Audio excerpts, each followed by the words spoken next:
વધારે દુઃખી રહેતા લોકો માટે 10 ઉપાય। 1 ખોટી દિશામાં વધી રહેલી ભીડનો હિસ્સો બનવા કરતાં સાચી દિશામાં એકલા ચાલવું ઉત્તમ છે।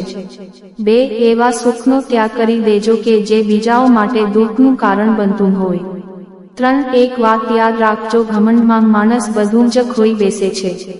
4 હાર ક્યારેય ના માનવી, કારણ કે તમને ખબર નથી કે તમે લક્ષ્યની સાવ નજીક છો।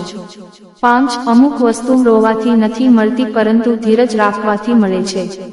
6 ક્યારેક બીજા માટે માંગીને જોવો, તમારે ક્યારેય માંગવાનો વારો નહીં આવે।